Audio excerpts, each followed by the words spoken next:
Selayang pandang ekonomi kapitalis. Perputaran roda kehidupan akan selalu berkaitan dengan aktivitas ekonomi. Sistem ekonomi dan kebutuhan hidup manusia akan selalu berdampingan. Kebutuhan hidup terpenuhi dengan adanya proses kegiatan ekonomi antara lain produksi, distribusi, dan konsumsi. Kehidupan manusia berkembang dengan berbagai sistem ekonomi. Perkembangan peradaban manusia senantiasa diiringi oleh perkembangan pemikiran. Semakin maju peradaban manusia, semakin meningkat permasalahan yang terjadi. Akibatnya, muncul berbagai pola pemikiran yang menjelma sebagai sebuah sistem dengan karakteristik masing-masing. Perjalanan perekonomian dunia telah mengalami proses yang sangat panjang, sehingga melahirkan beberapa sistem dalam bidang ekonomi, salah satunya sistem ekonomi kapitalis murni. Buah pemikiran dari Adam Smith yang dipengaruhi pemikiran Friedrich List bertujuan untuk mewujudkan kesejahteraan umum melalui munculnya sistem baru bernama kapitalisme negara. Kemudian muncul kapitalisme campuran yang dipengaruhi oleh pemikiran Adolf Wagner. Sistem tersebut diperbaiki oleh John Maynard Keynes dengan membangun sistem ekonomi campuran. Pada akhir abad ke-16, kehancuran sistem feodalisme semakin menguatkan sistem kapitalisme untuk terus berkembang. Kapitalisme awal ini ditandai dengan munculnya imperium-imperium di Eropa Barat seperti Spanyol, Portugis, Belanda, Perancis, dan Inggris. Pada abad ke-18 di Perancis muncul pemikiran atas dasar keyakinan signifikansi yang kemudian dikenal dengan istilah physiocrates. Masyarakat tidak perlu bercampur tangan kecuali akan merusak kehidupannya. Selain itu, kegiatan perekonomian pun dapat berjalan tanpa intervensi pemerintah, atau dikenal dengan istilah laissez-faire, laissez-passer. Artinya, serahkan segala kegiatan ekonomi kepada pasar. Pemikiran ekonomi Adam Smith. Bapak ekonomi kapitalis ini merupakan seorang filsuf berkebangsaan Skotlandia yang lahir pada tahun 1723. Melalui karyanya, An Inquiry into the Nature and Causes of the Wealth of Nations, atau secara singkat kita kenal dengan The Wealth of Nations, yang terbit pada tahun 1766, menjadikan Adam Smith sebagai pendiri Bapak ilmu ekonomi. Smith berpendapat bahwa di dalam pasar terdapat invisible hand yang bekerja mengalokasikan setiap sumber daya agar perekonomian tetap berada dalam kondisi keseimbangan. Mekanisme pasar tidak akan dapat berjalan sempurna jika ada gangguan atau distorsi pasar. Menurut Smith, setiap manusia memiliki dorongan alami dari dalam diri mereka atau self-interest untuk mendapatkan kehidupan yang lebih baik. Karena pada dasarnya mereka memiliki sifat tidak pernah puas atas apa yang telah mereka capai. Menurut Smith, kepemilikan atas emas dan perak oleh suatu negara bukanlah suatu ukuran kekayaan nasional. Karena suatu kekayaan nasional haruslah bersumber pada hasil kerja suatu negara. Kekayaan nasional dapat dibentuk oleh dua hal. Yang pertama, keterampilan dan penggunaan tenaga kerja secara efisien. Menurut Adam Smith, terdapat dua aspek utama dalam pertumbuhan ekonomi, antara lain sebagai berikut. Pertama, pertumbuhan output total. Terdapat tiga unsur antara lain SDA, SDM, dan stok modal. Smith berpendapat bahwa sumber daya alam yang tersedia merupakan wadah yang paling mendasar dari kegiatan produksi suatu masyarakat. Jumlah sumber daya alam yang tersedia merupakan batas maksimum bagi pertumbuhan suatu perekonomian. Maksudnya, jika sumber daya ini belum digunakan sepenuhnya, maka jumlah penduduk dan stok modal yang ada akan terus memacu pertumbuhan output. Smith memandang tenaga kerja sebagai salah satu input dalam proses produksi dan pembagian kerja atau division of labor. Dan spesialisasi merupakan salah satu faktor kunci bagi peningkatan produktivitas tenaga kerja. Menurut Smith, stok modal memegang peranan paling penting dalam pembangunan ekonomi. Stok modal dapat diidentikan sebagai dana pembangunan tersebut. Stok modal merupakan unsur produktif yang secara aktif dapat menentukan tingkat output. Jumlah dan tingkat output tergantung pada laju pertumbuhan stok modal yang sesuai dengan batas maksimum sumber daya alam. Semakin besar stok modal menurut Smith, semakin besar pula kemungkinan dilakukannya spesialisasi yang akhirnya akan meningkatkan produktivitas tenaga kerja. Kedua, pertumbuhan penduduk. Mengenai corak dari proses pertumbuhan ekonomi, Smith menyatakan bahwa apabila pembangunan sudah terjadi, maka proses tersebut akan terus-menerus berlangsung secara akumulatif. Apabila pasar berkembang, maka pembagian kerja dan spesialisasi akan terjadi dan pada akhirnya tingkat produktivitas pun turut mengalami kenaikan. Menurut Smith, jumlah penduduk akan meningkat jika tingkat upah yang berlaku lebih tinggi dari tingkat upah subsistensi atau tingkat upah yang hanya cukup untuk bertahan hidup.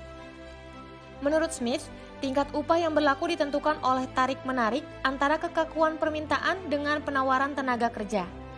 Tingkat upah yang tinggi akan terjadi jika permintaan tenaga kerja tumbuh lebih cepat daripada penawaran tenaga kerja.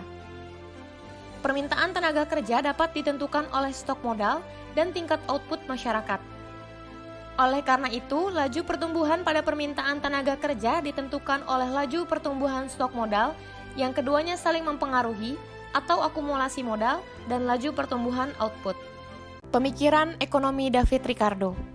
David Ricardo lahir di London pada tahun 1772 dan tertarik dengan ilmu ekonomi sejak tahun 1799 setelah membaca The Wealth of Nations karya Adam Smith. Pada tahun 1817, Ricardo mempublikasikan karyanya yang berjudul On the Principle of Political Economy and Taxation. Bentuk-bentuk pemikiran David Ricardo. 1. Pertumbuhan ekonomi. Menurut Ricardo, pertumbuhan ekonomi suatu negara ditentukan oleh pertumbuhan penduduk. Bertambahnya penduduk akan meningkatkan jumlah tenaga kerja dan meningkatkan kebutuhan akan tanah atau alam. Secara umum, pemikiran Ricardo ini tidak jauh berbeda dengan Adam Smith. Menurut Ricardo, proses pertumbuhan ekonomi masih berkutat pada interaksi antara laju pertumbuhan penduduk dan laju pertumbuhan output. 2. Pemikiran moneter. Pada periode 1809, Inggris mengalami inflasi yang cukup tinggi, sehingga Ricardo mencoba untuk menawarkan solusi melalui karyanya yang berjudul The High Price of Bullion.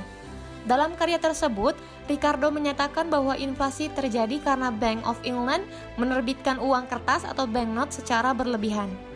David Ricardo sependapat dengan teori kuantitas uang, bahwa tingkat harga dipengaruhi oleh perubahan jumlah uang beredar. Untuk menjaga stabilitas moneter suatu negara, sistem moneter harus menggunakan standar nilai tukar emas. Artinya, uang yang beredar dalam bentuk simpanan ataupun kredit dapat dikonversikan dengan harga emas yang telah ditetapkan. Hal tersebut bertujuan agar harga emas tetap sama nilainya dengan uang kertas atau banknote. 3. The Law of Diminishing Return atau hukum pendapatan yang menurun. Pada The Law of Diminishing Return atau hukum pendapatan yang menurun, terdapat beberapa asumsi, antara lain sebagai berikut. 1. Tanah adalah faktor produksi utama, contohnya pertanian.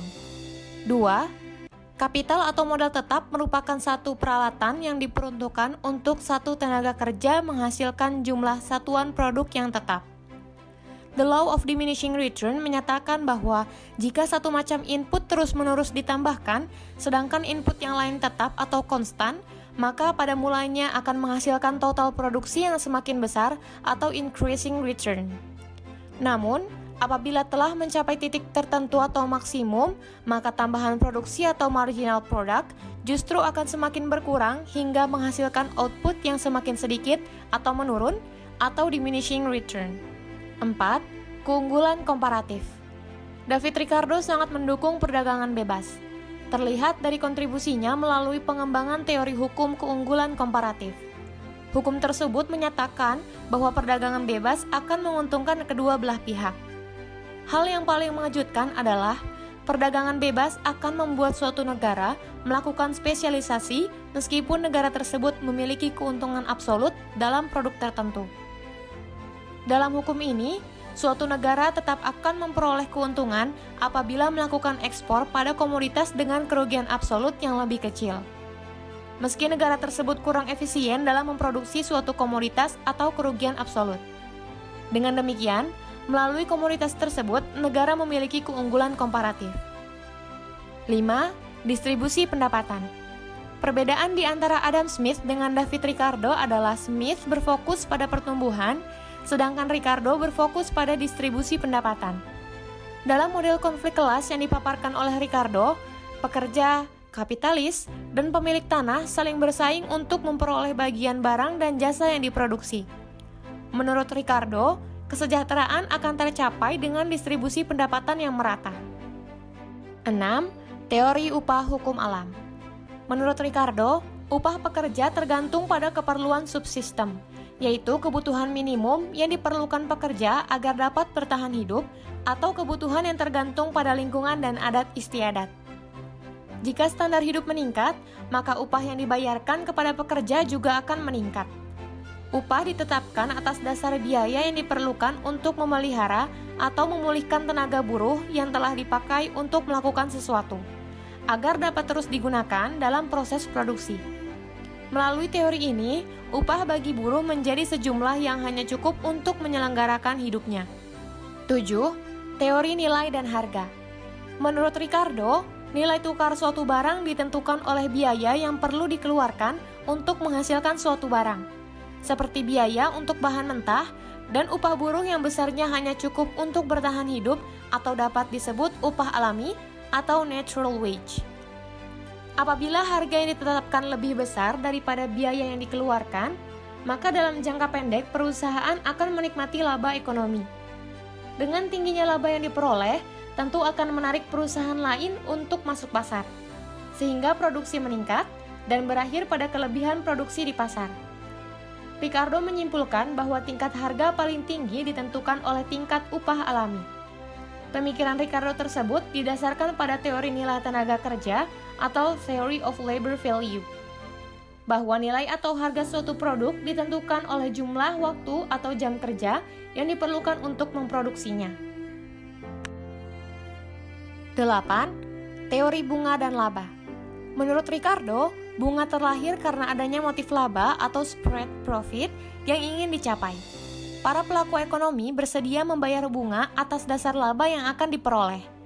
Keuntungan pengusaha adalah laba yang diperoleh karena melekatkan modalnya dalam perusahaan, sehingga keuntungan pengusaha dianggap terdiri dari bunga modal dan upah pengusaha. Ricardo selalu memandang suku bunga sebagai laba dan bukan imbalan jasa yang terpisah dari modal. Hal tersebut disebabkan oleh ketidakmampuannya untuk membedakan antara pemilik modal dengan pengusaha.